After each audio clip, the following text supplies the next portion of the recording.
Testing, testing. Well, first off, congratulations. You guys are just smart enough to come to the Unite Boston. This is a very exciting adventure for me.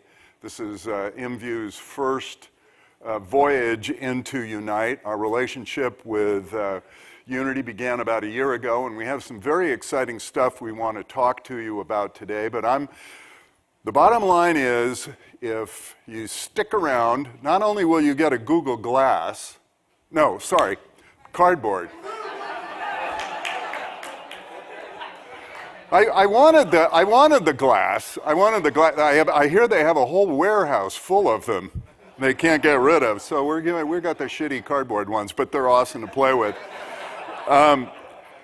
So stick around. I'm going to tell you 3 things that are going to be critical to the success of your product. First is, we are going to find a way, we're going to work together for you to help make an awesome product. The second thing we're going to help you do, with the help of our API, is get noticed.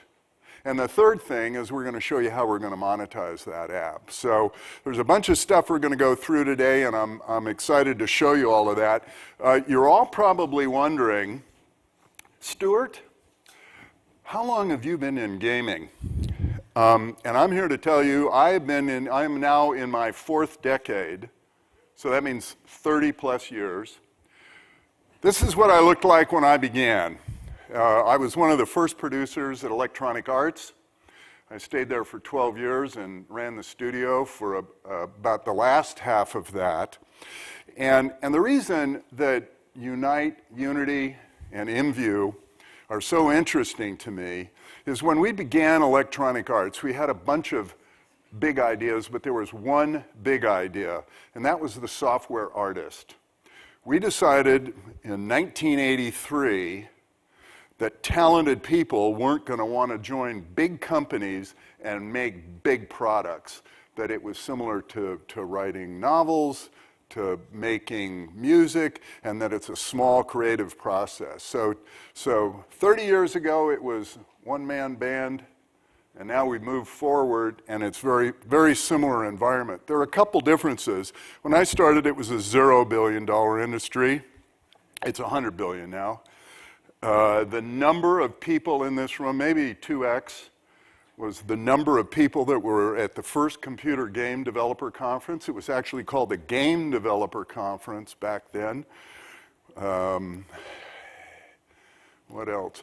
The total number of companies that were in this business is probably, we were 150th company to start, and worldwide, there were probably as many developers developing for the Apple II and the Atari 800 when we started as there are at this conference. So lots and lots of things have changed. My first job as that evolution occurred was as a talent scout.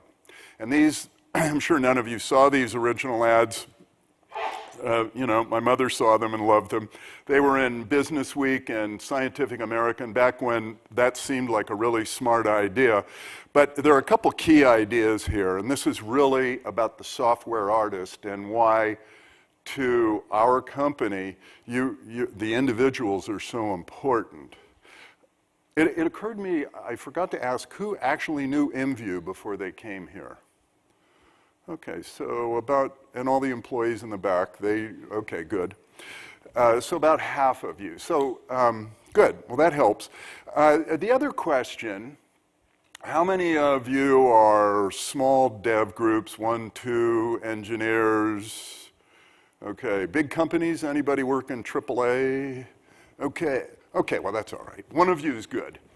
So, because I'm really going to focus really on the small developer, and that's what we called the software artist. There are a couple things, a couple quotes on here, and you can go Google this ad. I get kind of misty when I read it. You may not, but this is what we said 30 plus years ago. And who was here for John Riccitiello's speech on democratizing, et cetera, on the first day, the keynote?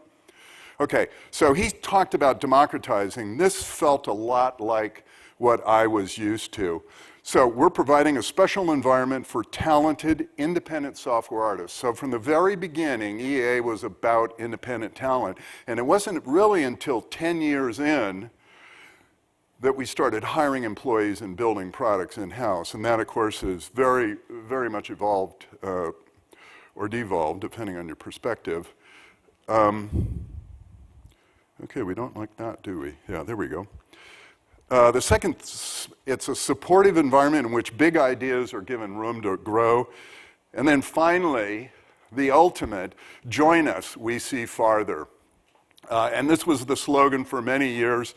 It turns out if you say we see farther, and if somebody's read any of Ken Kesey's books, his bus was called Further, and that drew a lot of very interesting fan mail. The fact that our CEO, his name was Tripp, made it even more confusing. But at the end of the day, those guys that you see pictured there, those were the artists, the software artists that produced our first set of products. And it was from that basis that the company began. This is one of the first kids I worked with, a 15-year-old. He did a product called Music Instruction Set in 1983. It produced an article in Time magazine, which for a 15-year-old is pretty amazing. For our young company, Electronic Arts, to be featured with a full-page story was pretty exciting too. But that's because the individual is interesting, and people care about individuals, and that was the particular capability that EA emphasized. I heard John talk about yesterday, and which IMVU is all about as well. His first car was a Ferrari. I didn't point this out, but this article down here in the lower right, I noticed for the first time, is basically the Department of Defense saying, could you please get all these kids off our ARPANET? And that is the birth, this is the announcement of the birth of the public and private internet. There's some great quotes. 5,000 subscribers to 318 giant computers, used for Dungeons and Dragon duels and a dating service. Last week, the government put an end to the joyride. Teenagers rode it like a magic carpet. Anyway, I just think that's super ironic. 30 years ago, young Will, who coincidentally is the chairman of our company. So I've known Will, well, he was, since he was 15. The next kid I worked with was Ray Toby, age 17. His first car was a Lotus Europa after we sold many, many units together. And I just want to make sure I bring this up. Just because the first two talented people I discovered were 15 and 17, I did work with a lot of grown-ups, and I'm okay around them as well. So the point here really is a 17-year-old, a 15-year-old, a one-person shop, a two-person shop needs strength, needs unity in the traditional sense of the word.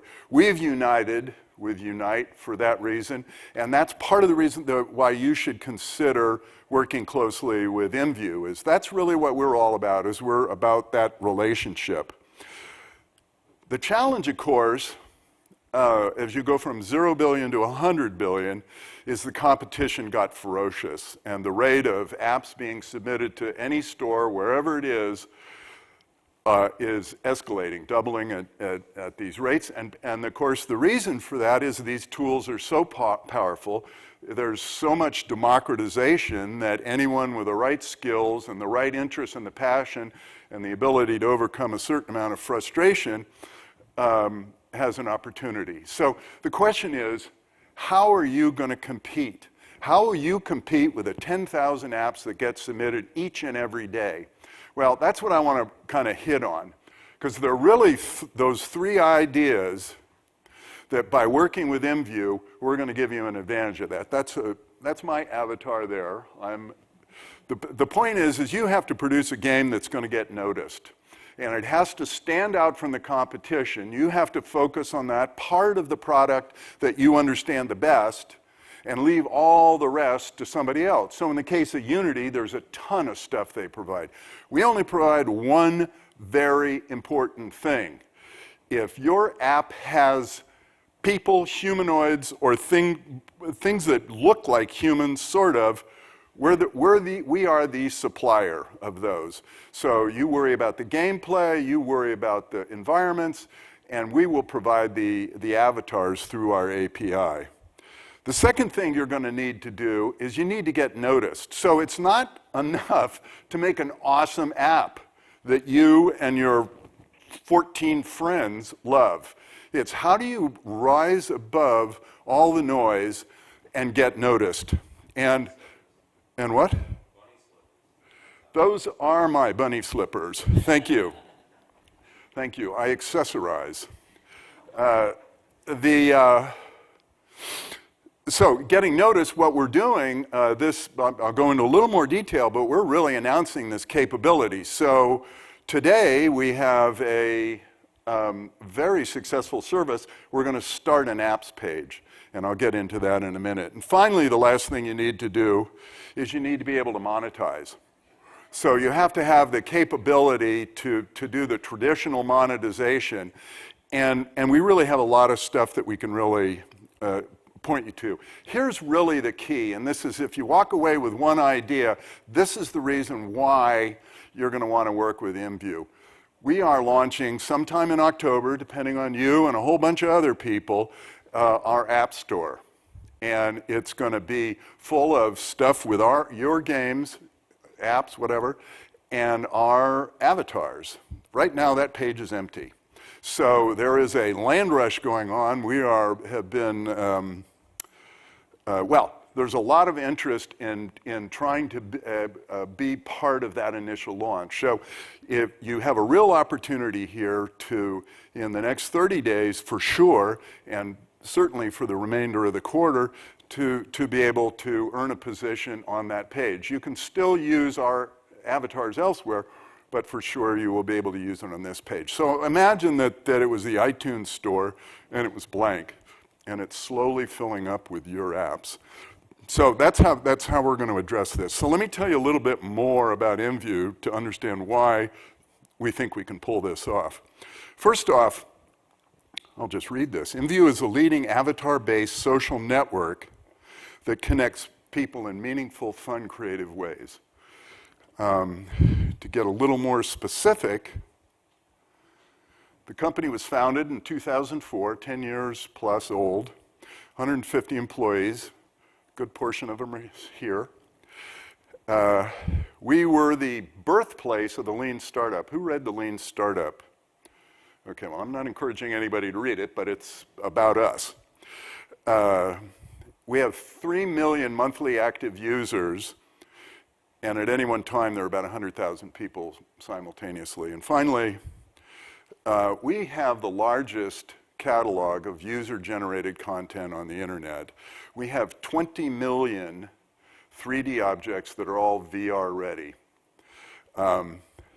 So these are all created by creators. Creators to us are 2D and 3D people. We're now adding Unity capability, so we're adding a new class of creator. So we have over 100,000 of those, and we're signing on new Unity developers every day, but that's where all this stuff comes from. And they submit, on average, 10,000 items, 10,000 3D items every single day. The marketplace is very active. These 3 million people spend by about 200,000 3D objects every single day. And all of this is a closed economy where the objects that you sell, the apps that you sell, are bought with virtual currency that you buy on our site, and then when your app, when you want to charge an in-app purchase, you get the virtual currency gets transferred to you, and then you can pull that virtual currency out as real currency when you're ready. So the reason why this is so much fun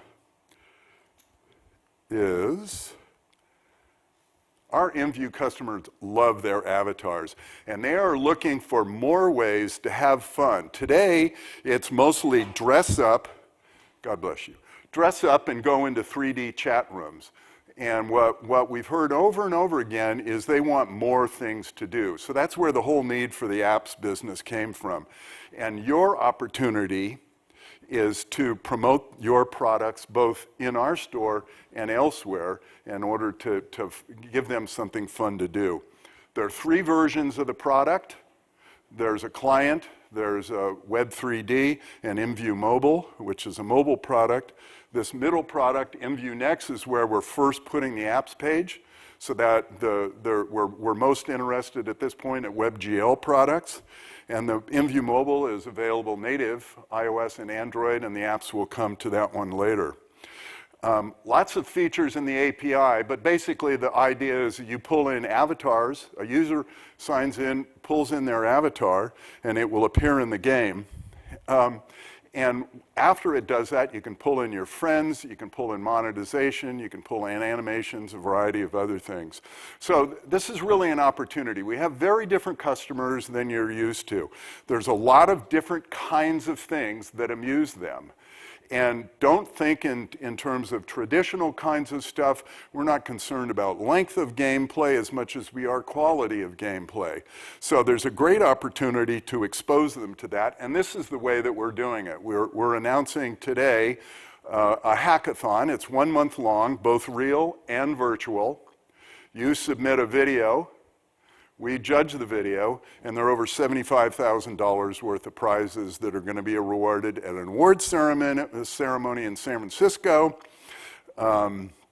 in October. And as you can see, we've got an impressive set of sponsors. Google, Amazon, Microsoft, even Lean Startup is supporting us. So as to what they want, please use your imagination. Please think outside of the box. These are people that love showing off their avatars. They love to interact socially.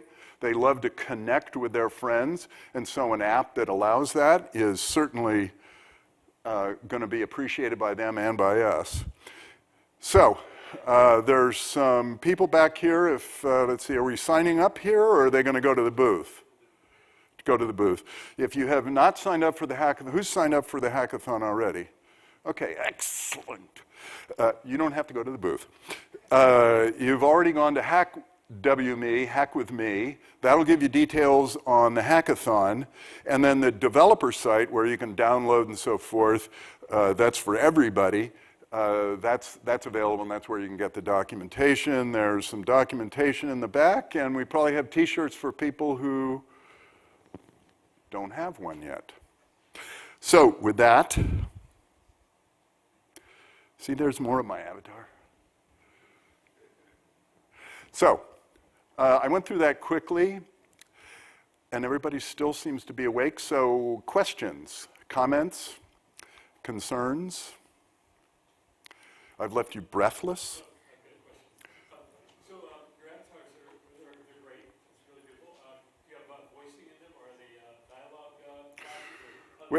We have, there's certainly ways to do that. We have not yet done that. So our service is primarily text-based, primarily because currently the customers appreciate the privacy of text only.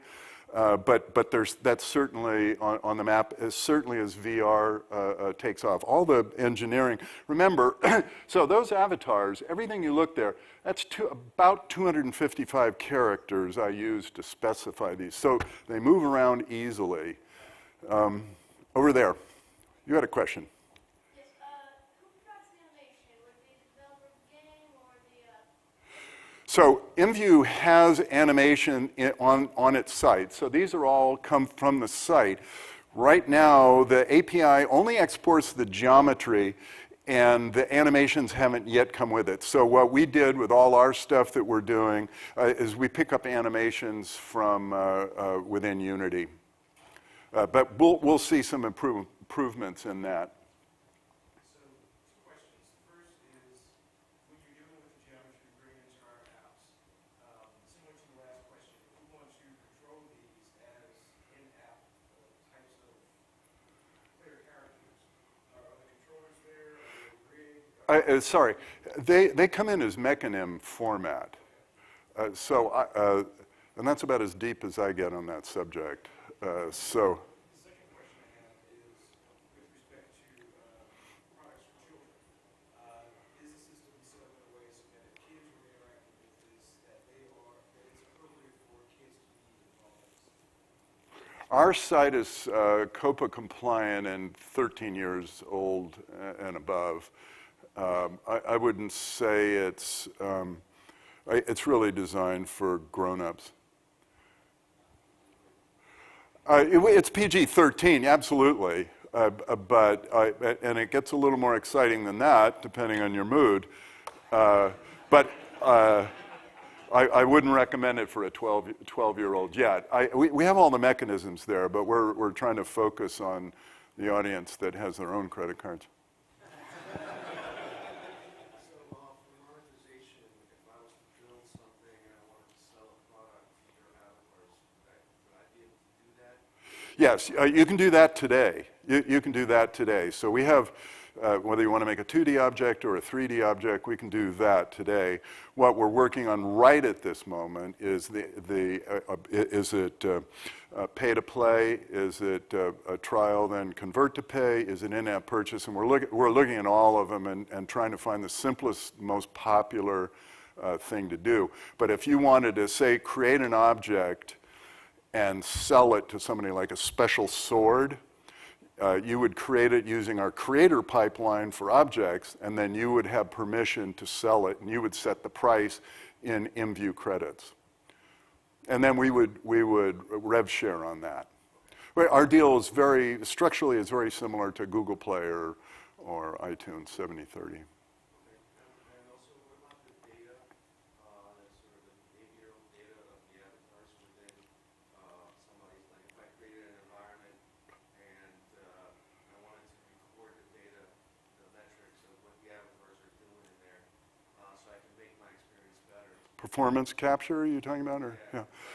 So once you get over in the Unity, right now the animations stay over on IMVU, and we just give you the geometry. That's today. So any of that sort of stuff, you'd have to roll your own.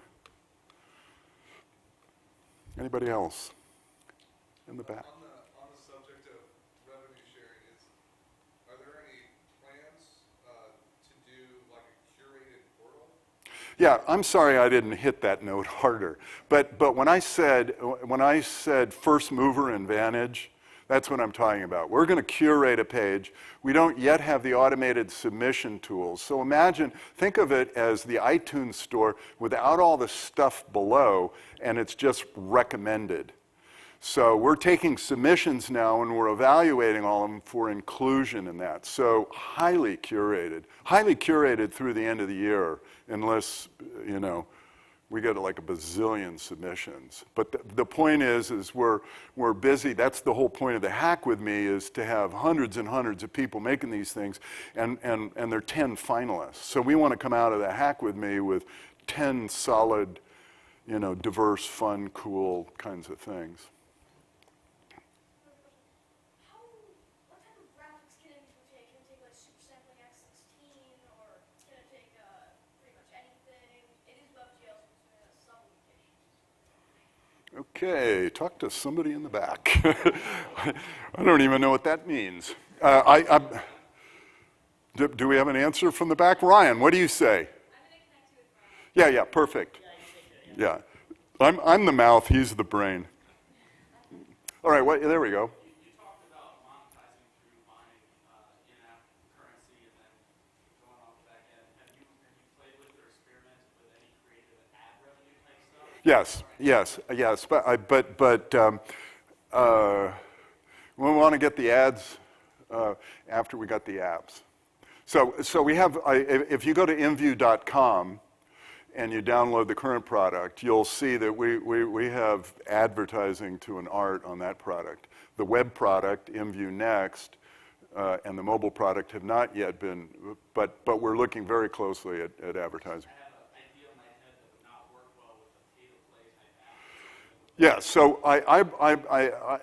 we should have that conversation, because I'm real interested in doing stuff other than trying to pull nickels out of people on a fairly regular basis. So, and frankly, I didn't mention this, but our active users, 3 million active users monthly, monetize at an extremely high rate, way higher than a social game. Not World of Warcraft kind of monetization, but nonetheless, they're paying the rent big time. So what we are interested in doing is making the whole place feel more fun. So innovation in how we monetize, I think, is a great idea.